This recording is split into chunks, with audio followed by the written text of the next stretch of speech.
What up, what up, what up? Welcome to Technoscope. My name is Elemento, and you can call me Minnow. Trying something new here. This I'm going to call Text. Basically, I was trying to find a way to do quick, live streams and things without all the, the pomp and circumstance that goes on through a normal video. I need something that I can upload quickly and on a regular basis and without all that other stuff. So here we are. So this is going to be the first video live streaming from my cell phone, or my business cell phone anyway. I wanted to do these like out in like a park or something, but I started thinking about it and I was like, well, if I'm going to be live streaming, I probably should do it at home where I have, free internet instead of using data and everything. So that will happen eventually, but I'll have to figure out how I'm gonna do it.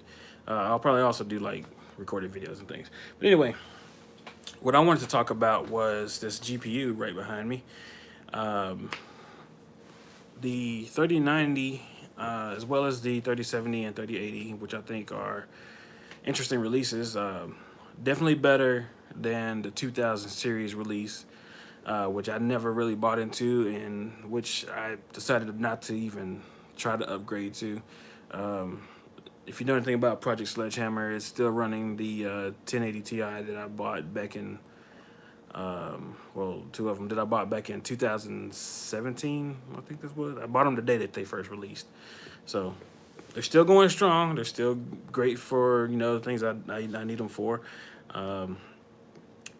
They are used mostly for rendering and things. In my particular situation, things that I do on Sledgehammer are mostly for rendering. So that's something that I want to change. But in order for me to change to a gaming slash workstation setup, I need some changes in the system itself. But there's something interesting in the new 3000 series that actually lessens the need for doing that. So that was something that I found interesting. Let's see how I can get the chat to come up. I saw something come up and then it immediately disappeared. Okay, Tech with Rod. Hey, what's up, Tech Rod?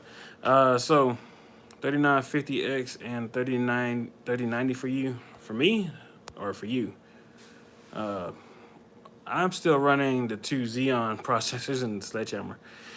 This other computer that's over here, it has the old Titan X that was originally in Sledgehammer, but that computer, it really does nothing. It transcodes every now and then, but it's not a gaming PC. It has a very slow processor in there.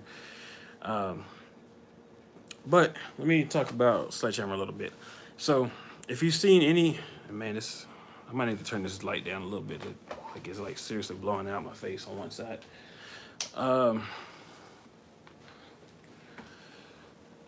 If you've seen it's a little bit better. If you've seen the most recent video I did, I don't even remember which one it was. It might have been State of the Union, I'm not sure. But I talked about Sledgehammer and what was going on with it. And the goal is to do the first revision of the build since I built the machine back in 2016. A lot will need to happen before that can happen because I do not have the budget for it at all. It would need to be sponsored, or my the new side of my business would need to seriously take off so I could have the money to actually do that. But the main thing I want to do in that thing is get rid of the two CPU setup that it has right now,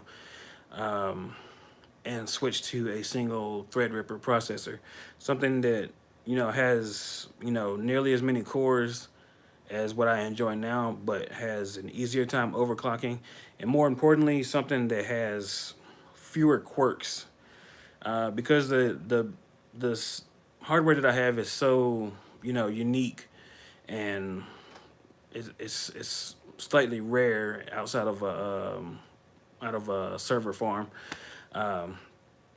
when Windows releases new updates, a lot of the new things don't work or stuff don't work like it should. In fact, they released, I think it was like 2 or maybe 3 major releases ago. I want to say it was like 1804 or something, or maybe 1809. One of the major Windows updates released. My computer upgraded, Sledgehammer upgraded to it, and the sleep function on the computer has never worked ever since.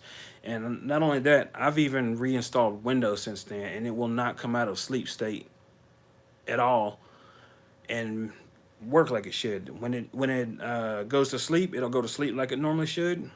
But as soon as you wake it up, during the wake up process, it just freezes. It just stops. It doesn't do anything else. There's a little red light that comes on the motherboard saying that the hardware has essentially locked up and you can't proceed. So ever since they released that revision, sleep state has not worked. That's just one example of the things that happen with this system that makes me want to get rid of the dual CPU setup and go to something that's more mainstream. And while Threadripper is not necessarily mainstream, it is definitely more common. It is definitely more common than a dual Xeon processor setup. Sorry guys, I'm not used to streaming on this phone, and it shows the chat for like 3 seconds and then it hides it. I don't understand, and I don't even know how to get it back. I mean, there's a button here, right here, that does nothing for me. I don't know YouTube, what is going on, really? Anyway, okay. I'm gonna have to pull up something else. Let me see if I can pull it up on my other phone. So anyway, what I want to do in Sledgehammer is get a Threadripper CPU, and which will clear up some of the bottlenecks that I have. It'll give me higher clocks. I'll still maintain the high thread count. It'll give me a more mainstream platform that will not have as many quirks and be more reliable and more optimized for things like gaming, which is something I want to get back into on this computer. I mean, this is not the best monitor to game on, but I mean, it's big and beautiful and it's 4K, so I mean, I would like to use it for that occasionally. Let me see if I can pull up the stream on this phone.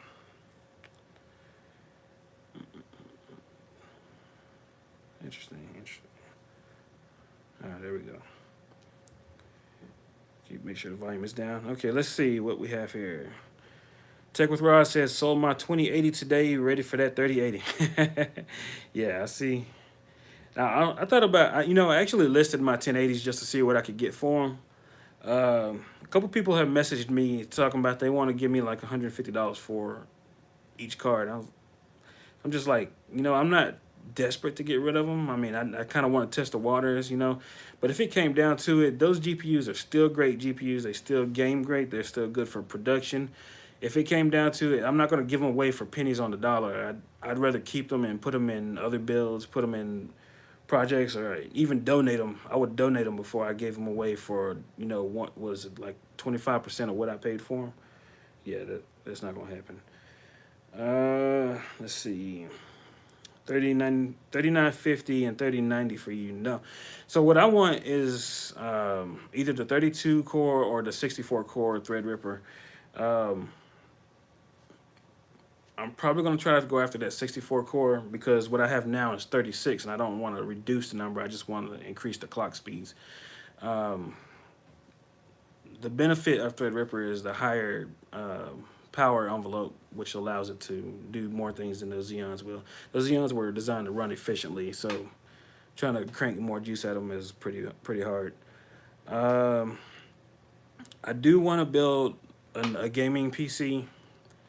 I was going to build one for this computer over here, but that computer is going to be going away because I'll be getting a roommate soon, and that whole desk over there is going to be for the roommate's computer. So I'm not going to have a separate gaming PC. Might use theirs for some things, but not going to have my own. So we'll see. Glad to see you doing okay. Yeah, it's still a struggle, brother. this month in particular has been harder than a lot of other ones out of this year. So kind of doing this to get my mind off the troubles. Um, am I doing a PS5 review? I want to, but I'll going into my plans back in March. I thought that by this time that things would be very different.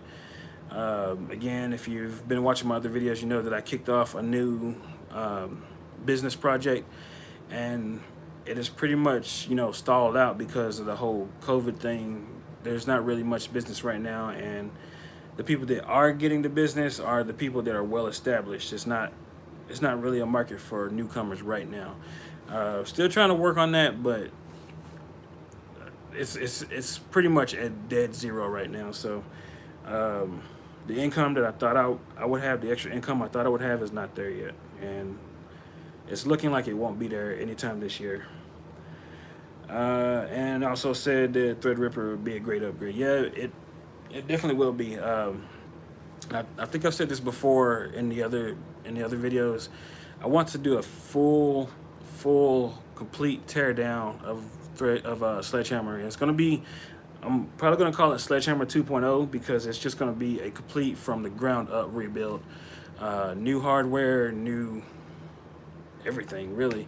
I'm even considering changing the color of the case, which would involve a lot of work because it's number one, the case is aluminum, and it would have to be stripped down some kind of way. I would have to have somebody, some kind of professional, that could strip down the metal and repaint it, or I even thought about powder coating. Not sure how well that would work with the flexing that goes on with the case, but I'm going to look into some options. But I'm really strongly considering changing the color of it. I'm also considering doing partial. Partial. I don't know if it's partial is the right word, but I'm thinking about doing water cooling in the system this time. Obviously, my income would have to be doing pretty well for me to stick water in a computer that costs as much as that thing does. So, yeah. Oh my goodness, look how dirty those fans are. So don't look at that. But yeah.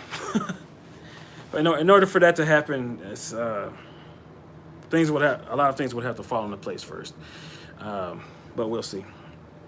So anyway, what I wanted to talk about was I'm considering, one of the things I was considering doing in the new build was getting a new GPU.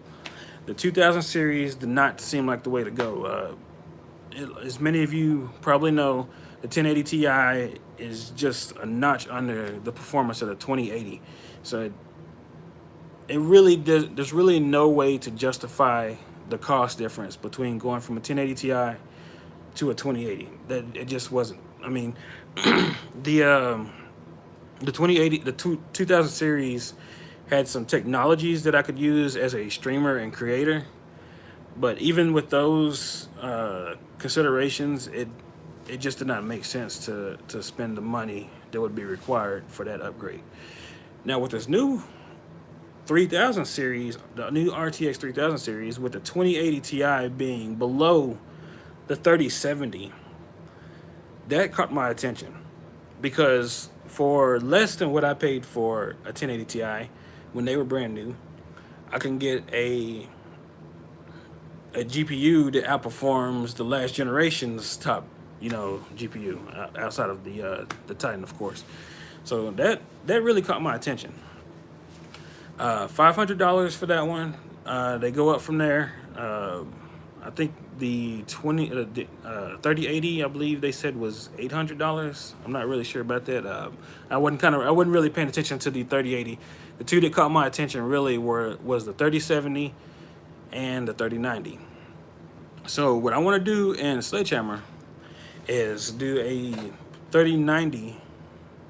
So you can see I'm still thinking, top tier echelon series, build here. I want to do a 3090 and probably liquid cooled. So not really sure about that, but we'll see how that goes. But yeah, the pricing of the 3070 was real interesting. Now, considering that I'm not going to have a dedicated gaming system anymore, I'm not really sure if that will happen. I've tried to get into building PCs for people in the Dallas area just so that I could, review these products, but people in the Dallas area really aren't that interested in having custom built computers unless you're doing like the boutique water, water cooled systems now, which I could do. I mean, I could easily do that, but there's a lot of risk and there's a lot of problems involved with trying to move that much money, as well as the margins are not that great. I would have to spend, probably a week. It probably for a good custom built water loop system, that's a boutique system, would probably take me like 2 weeks to build, and out of that, I would probably make all of, at the most, $500. It's not really worth the amount of hours that I would have to put into it to build that kind of system. So, not really trying to follow that, but versus what I'm trying to do, and the other side of this business, that would be half a day's work in that market. So, we'll see. So Tech Rod says 3080 is $699. Yeah, okay. So $700. So yeah, the the 1080 Ti's, I believe, were $749, $750 a piece. When I first bought them back in 2017. Yeah. So I think they were $750 a piece, and then plus, like, I did like overnight shipping so that I could get them quickly so I could do reviews, and they still didn't come in time.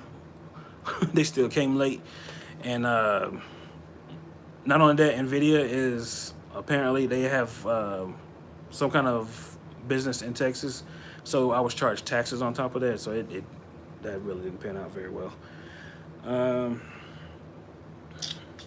But yeah, so 3090 is $1499. So yeah, it's an expensive card. It's the one, they say that it's taking the place of the Titan, but I guess we'll see eventually. I don't know. If it is taking the place of the Titan, I kind of like that, because if you've ever bought a Titan before, I've done it. I did it once. Not really interested in doing it again.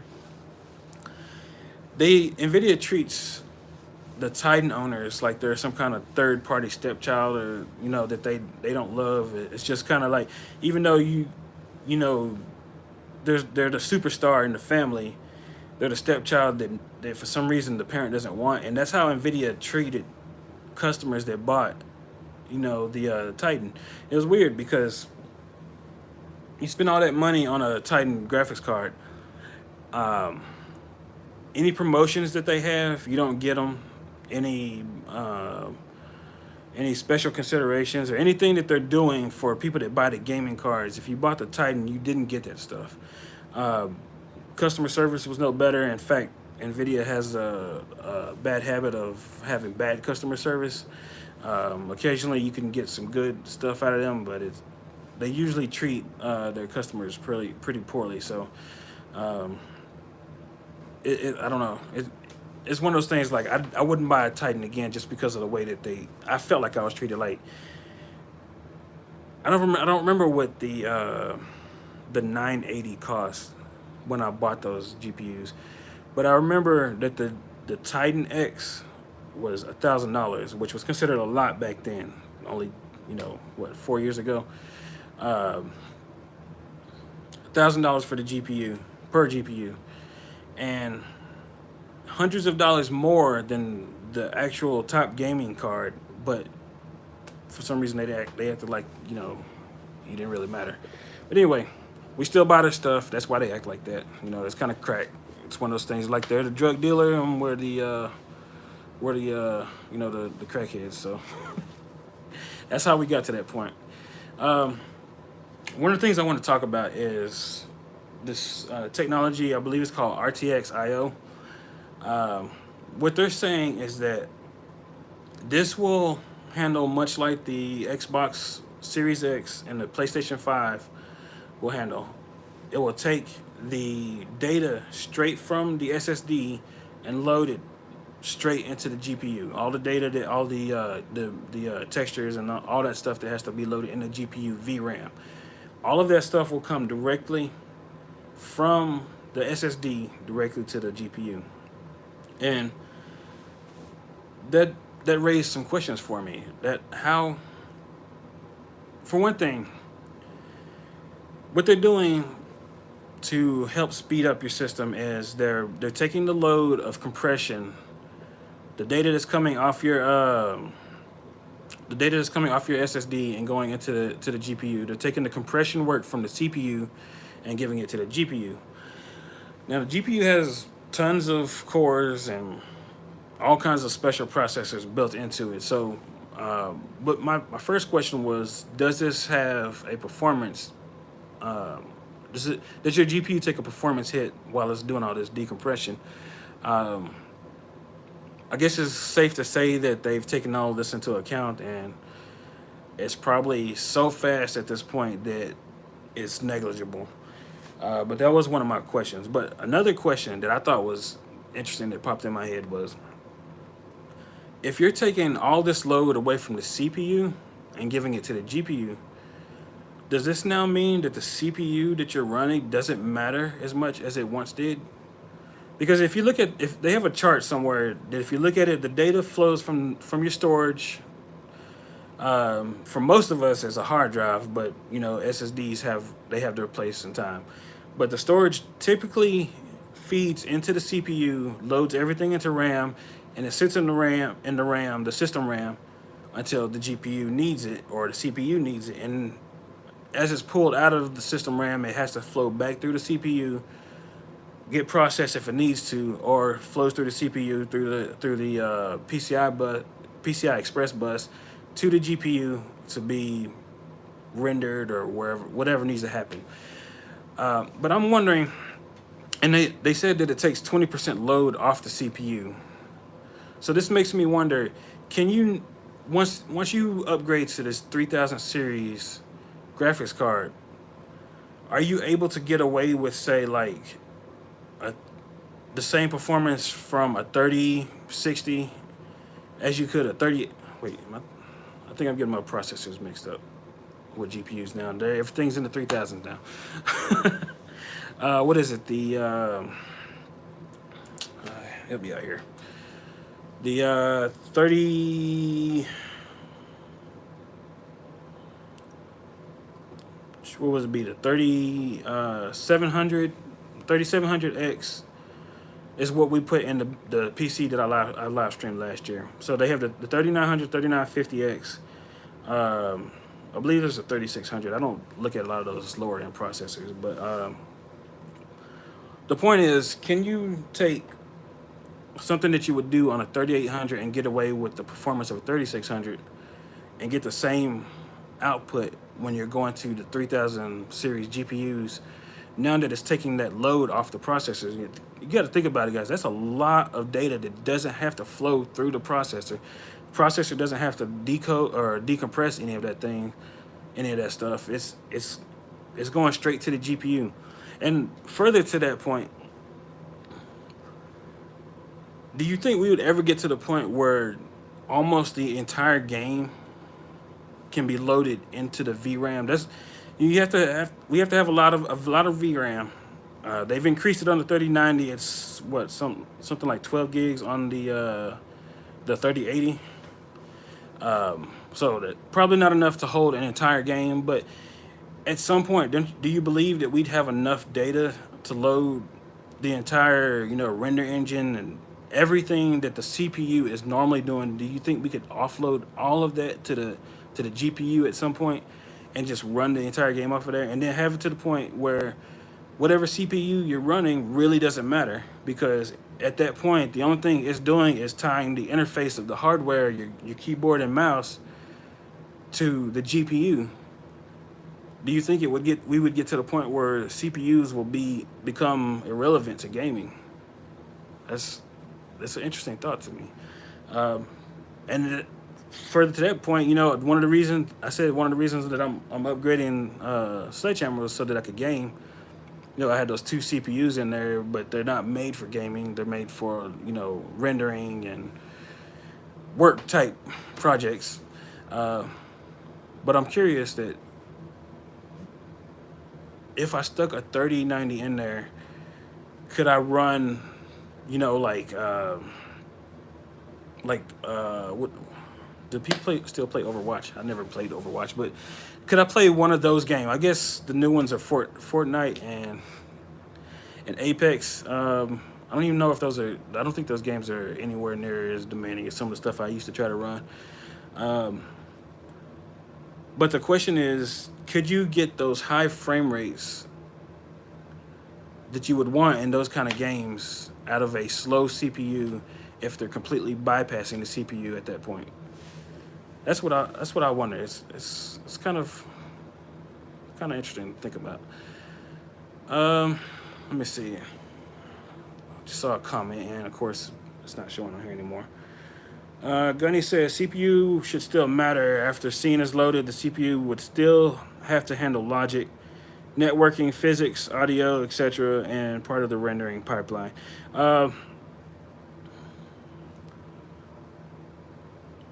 The physics part, I'm not sure. I think that's supposed to be offloaded to the GPUs typically.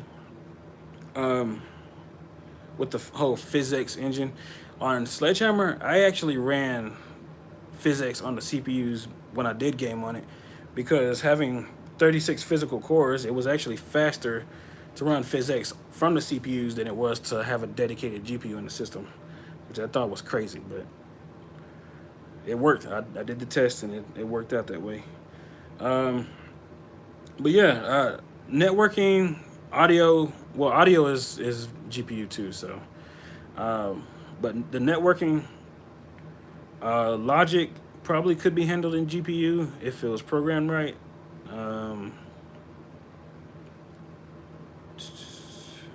But yeah, the networking, the interface to the hardware is what I was saying. It really, that kind of stuff is not really that demanding on CPUs. So I don't know. Don't know. Wow. Sorry guys, using a new gimbal on, still trying to get used to it.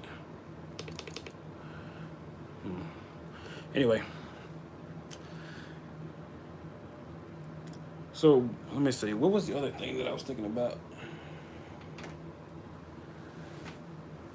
Of course, we know that a lot of people are struggling with the fact that they just bought a 2080 Ti, and they're not really worth much money anymore going into today. That's not here or there, but if you didn't buy it from eBay, and you bought it from a reputable company, you can usually get your money back.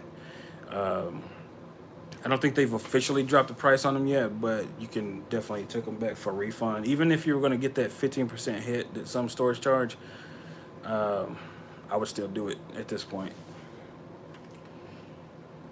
I can't remember the other technology I wanted to talk about. But, oh yeah, so I've been looking at a lot of these images, and I don't see a connector for the SLI or NVLink, but I have seen the bridge on their website, so I'm very curious on how that's going to work. I haven't heard anything about it. I've seen the bridge, and that's it. That's the only proof that I've seen that they will actually have this technology involved. But to me, and I've seen the connections on the AIB partner boards, but on the actual Nvidia cards, I haven't been able to identify them. So it looks like Nvidia is removing it on their Founders Edition cards, but brands like EVGA and Asus, I believe they're gonna still have the possibility. Like, if you just need that much, if you just want to benchmark that much, I don't know. I don't think many of the games are gonna support it going forward. And I released a video in 2017 when I bought the 1080 Ti saying SLI is dead, and I still believe that to this day. I got a lot of flack for that video. There was so much hatred. People thought, I mean, to look at the comments, you would have thought that I was talking about some people's moms or something. They were offended. They were super offended by that video. But before I made that video, I watched podcasts on a regular basis. I watched like 4 tech podcasts a week back then. And I've heard all the stories of people that are in the industry that really hate SLI, which made me think, it's gonna die. There were people who wanted to move away from it. Steam had said that it accounted for something like 1% of their gamers. A lot of the gaming producers, what do you call them? The gaming companies, they were saying that they didn't like to produce SLI compatible games because they would have to put all this research, all this money into developing a technology that only 1 or 2% of their entire user base was actually going to use. So they wanted to move away from it. So I still heavily believe that it's dead, except for things like rendering, render farms, and things that need to somehow add together the VRAM and do all kinds of crazy processing things. Those are the only places I see using that kind of technology. I think SLI and SLI-like technologies in gaming is just dead, period. The fans, I don't know if I want to talk about the fans. There's one cool thing I thought about on these new cards. So this back fan right here is a pass-through. So if we were in a situation where we had, SLI cards, back when the 1080i came out and the cards before that, there's this whole problem with one card being in front of another one, blocking the air to it.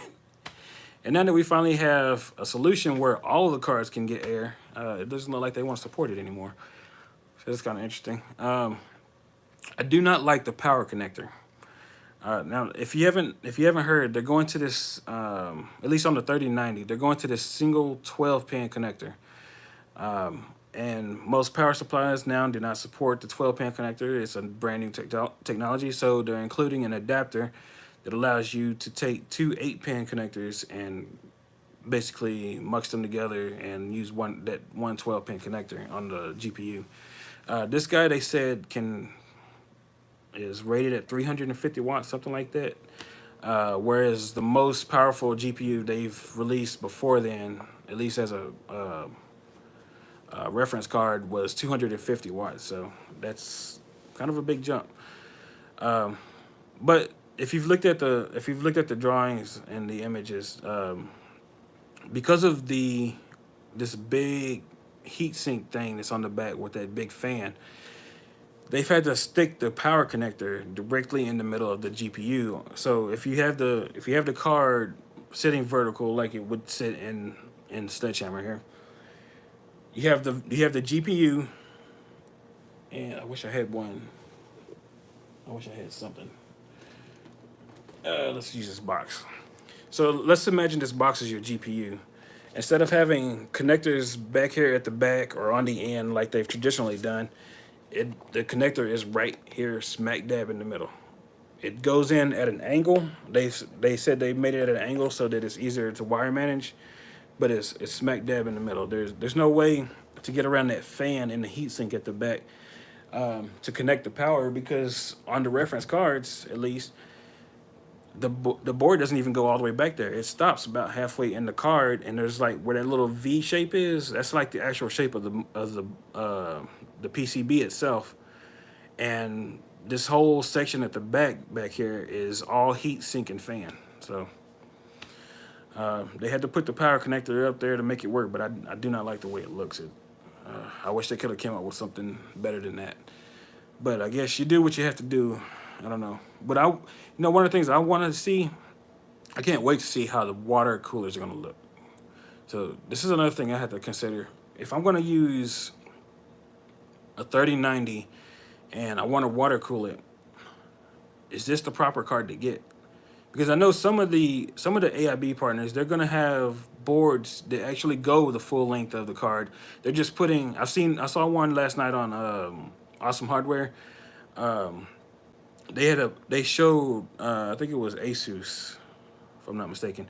They showed the dissected, the layered parts of the board of the GPU, the whole video card, and the PCB itself had holes where the fan goes, so the air can pass through it. And there's actually PCB that goes all the way to the end of the GPU. So it's interesting, but I really want to know, is that the right one to get, because those water coolers are gonna look weird, right? You have a V-shaped PCB. Is it really gonna come all? Is the water cooler gonna be shaped like that, or are they gonna put like some kind of block that fills out the little V shape? Or I'm really interested to see how that's gonna turn out. That's gonna be interesting. Um, I haven't heard anything about connectors or anything on that. Um, what else do we know? I do know that it has lights on there. They've gone a monocolor. It's a white and gray theme. It does have lights. All their GPUs have lights, I guess. Still, this one right there in that V shape. It's in one of the videos. If you watch it, where they're showing like they're introducing it. I think it was in the video that Nvidia actually introduced the card. They show it for like a split second. You have to actually be watching, but there's a little trim piece in there that actually lights up. Yeah. Okay. I don't know if y'all heard that, but I had a kid crying, and I didn't even know people over here had kids. Anyway. Um, oh yeah. Also, if you're interested in the 3090, the card is 3 slots thick. That's gonna be a problem as well. The motherboard that I want to get to upgrade the Sledgehammer only has 4 PCI Express slots, and I'm already using this. Currently, it has 7, and I'm using all 7 of them. Well, I take that back. I'm using 6 of them. There's one that's covered by one of the GPUs. Now, granted, I won't have the second GPU in there, but that's still, all 4 slots being used. And I need capture cards. I would like to do USB expansion, but that's not going to happen. At least one is the GPU. At least one is going to be the SSD riser card, the one that holds 4 SSDs that comes with the motherboard. So, not sure how that's going to work. But if it's a 3-slot card, that's taking up 2 slots out of a board that only has 4. That's pretty harsh right there. That's rough. Hopefully, whoever comes up with a water cooling solution for that fixes that problem. That's gonna be a hard pill to swallow on some of these motherboards. I know that most of the gaming motherboards, they actually have little 1x slots in between. But as we go forward, more and more people are actually moving towards using SSDs that take up those spaces. Which also brings up another thing that I wanted to talk about. Going back to the RTX IO, the SSD feeds the GPU directly. So, is this an argument for PCI Express 4.0 being more relevant than it was before? Because keep in mind that all the data that you're going to be pulling to keep up feeding the card is coming straight in from that PCI Express slot. Do we need to have PCI Express 4.0? And on the Xbox One Series X, which he mentioned in the video for some reason, they're running I want to say 2,500 megabytes per second on the SSD, which is obtainable with a standard 3.0 SSD. But on the PlayStation 5, they are running 5 gigabits per second, which would require at least PCI Express 4.0. So I'm really curious if having PCI Express 4.0 for the first time ever is really going to make a huge difference when it comes to gaming. That's something to keep a watch out for.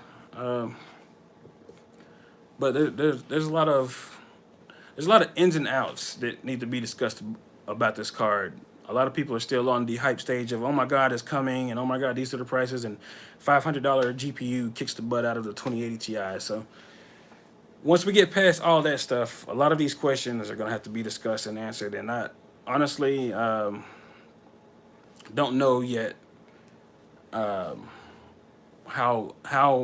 knowledgeable a lot of the other people that actually have inside connections are on this technology yet.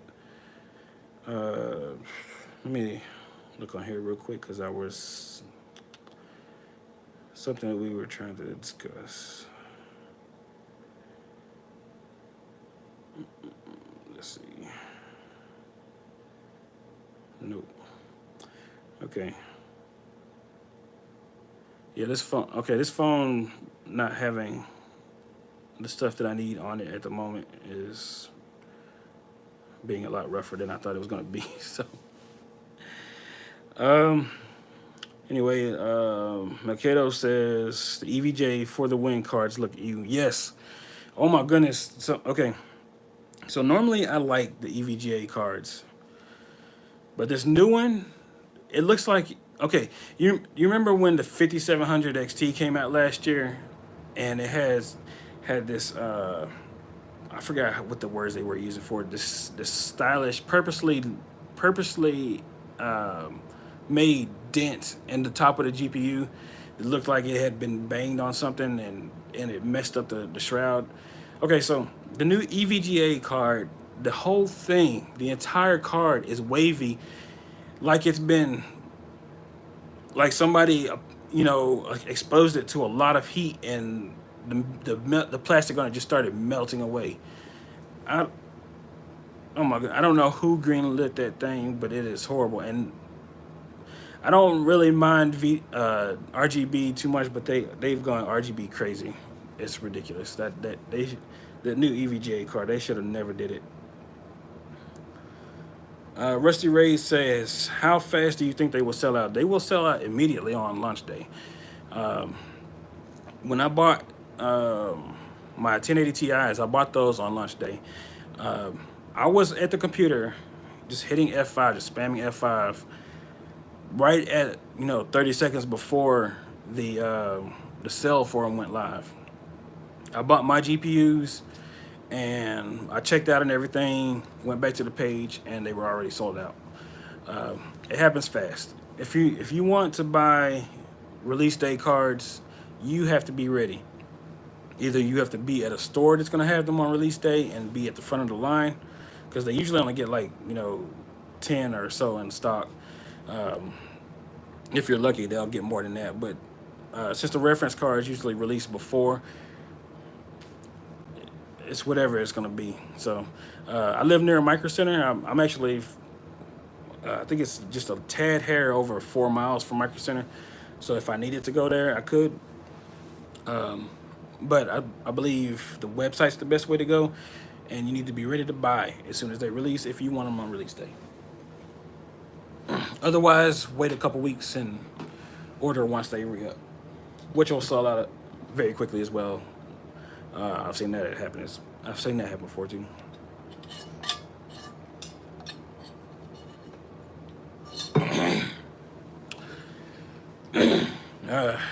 Throat's getting dry, guys. Sorry about that. Oh, Michaela said the XC3 models would be the way to go. Yeah. It's funny. EVGA has released some great-looking GPUs in the past, but goodness, the ones that I saw yesterday were horrible. The Batmobile card, yeah, they. The red accent, and why have a red accent that's gonna face the case? Who made that decision? Why would you do that? I mean, I don't know. That is a horrible design. That is just, Nvidia went through all this trouble to make this very uniform looking card where, you know, it's got all these straight edges and you have this X in the middle and things look chiseled almost. And then you have EVGA over here that's like, we're gonna go the complete opposite direction. And it's gonna look like some of the 1990s bubble cars where every surface on there is curved. And oh goodness, that thing was ugly.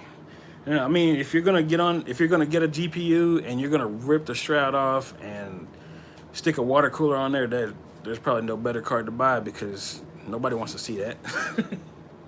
Nobody wants to see that in their case. That is horrible. People will still buy it though. I was trying to find one of these other discussions I was having online earlier, but I just can't seem to find it right now. I've been online all day long discussing GPUs with people on Facebook and Twitter. And that's about the note. I do not know where my discussions went.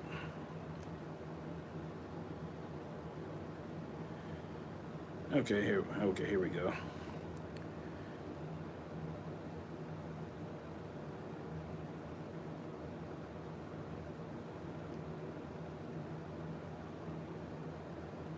Okay, yeah, so one of my other questions was this SSD to GPU interface that they're gonna create, or I guess it's already there. It's just a new path they're taking.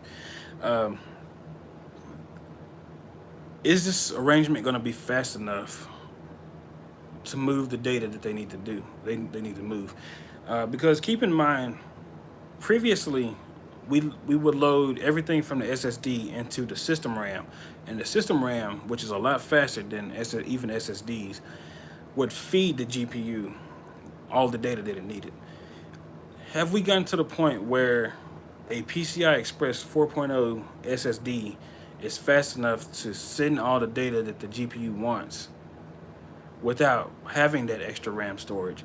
And keep in mind, now I know that the 3080 is what, 12 gigabytes of VRAM, which is quite the bump. My 1080 Ti's were 11. I forget what the 2080 was, but we've actually gotten to a point where the VRAM is a respectable amount. The 3090 will have 24 gigabytes of RAM, which is that's going to be great and a little bit, future proofing right there. Of course, people that buy 3090s are going to upgrade anyway, so it doesn't really matter. But that would help with things like if you do some hardcore rendering and some of that CAD stuff that doesn't need ECC but can still benefit somehow. That VRAM will still help. But if you have 12, let's say the 12 gigabyte card, is that enough side storage to load all that stuff into the VRAM? Because also keep in mind that not only do you need to bring in the data from the SSD, but you also need to have working memory to process what's in the VRAM before the frame buffer kicks it out to the monitor. So there's a lot of questions to be answered. I know they've already been through all this at Nvidia probably years ago, but we still really have a question of how well does this all work? And I really want to look at, I don't normally look at the follow the channels like PC Perspective as much anymore, where they seriously deep dive into technologies like this. But I think I'm gonna keep an eye on that stuff here in the near future, because I'm really curious on how this stuff works and how well they can execute it. I know it should theoretically all work. And they say it's lower latency. You don't have the CPU in there as a bottleneck anymore. But granted, memory through the CPU to the GPU is still a very fast channel for data, and we're basically getting rid of that temporary storage of the system RAM and saying SSD provide all the data to the GPU. So it's gonna be interesting to see how that goes.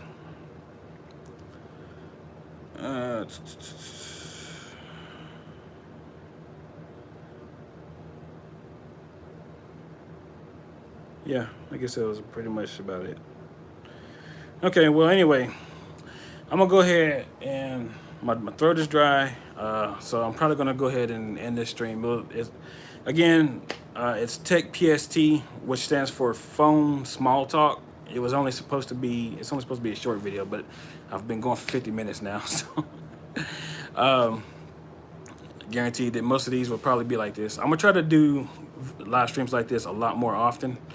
I'm getting a lot of hardware that allows me to live stream and do things like that, because it's actually part of my other business, setting up live stream for companies, or things like churches and stuff that need live stream capabilities and want to hire somebody for it. So